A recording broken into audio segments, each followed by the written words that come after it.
the Volcker rule is there, which is about splitting retail and moving the retail and the institutional businesses apart. Is there any part of that that you think plays into this? Well, there's the Vickers rule in the UK, which separates the retail and investment side. There's a Volcker rule in the States, which said you can't trade off your own book of business. And the Which is the critical issue with JP Morgan right to us at the moment, whether it's a hedge or a trade. Absolutely. And in the case of Barclays, their stake in BlackRock came from Barclays Global Investors. So there is a kind of symbiotic relationship between investors and Barclays Capital potentially. Making this split, selling now, makes it absolutely black and white. There is no relationship between trading on your own book and their own investment business. It separates it completely out. Give me your feeling on this. Acquisitions, terrible time in the banking industry. I know, doom and gloom.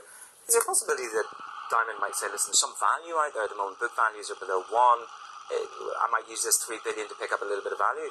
Well, if you take the Eurozone, for example, and the issues that the French and other banks have had, is that they've got assets they can't sell. Yeah.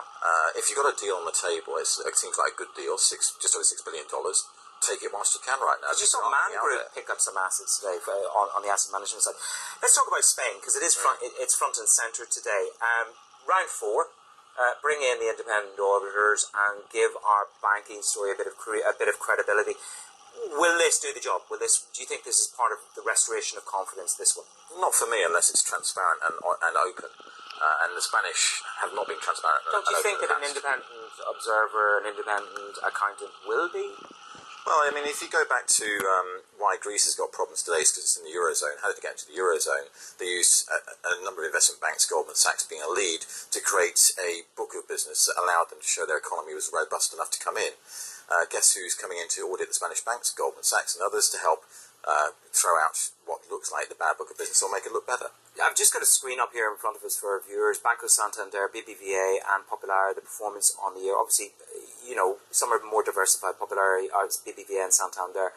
At these kind of levels, though, Chris, do you think, yeah, actually, it looks as if we've fully discounted the worst here, or do you think there could be further to go on the Spanish story? Oh, we've got much further to go. I mean, I've said before on Bloomberg that the stress tests that the European Commission brought in twice never tested for sovereign default and only looked at Tier 1 capital ratios for failure of 4% and 6%.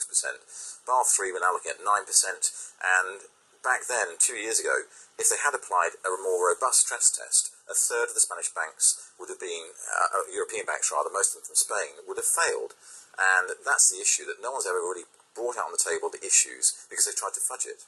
Well, let's talk about the restoration of confidence. There's been a great deal of debate about banks, European banks giving some kind of guarantee.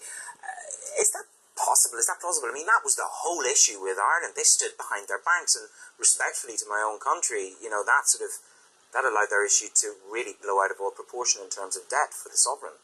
Well, I mean, for me, it comes down to, in the US and the UK, quantitative easing, the Federal Reserve, the Bank of England took proactive action, pumped money into the economy, and as a result, the economies haven't been as robust as perhaps they could be. The US is now coming out of this quite well, the UK not so well, but that's because the UK is being brought down by the Eurozone. What happened in the Eurozone? The ECB did nothing.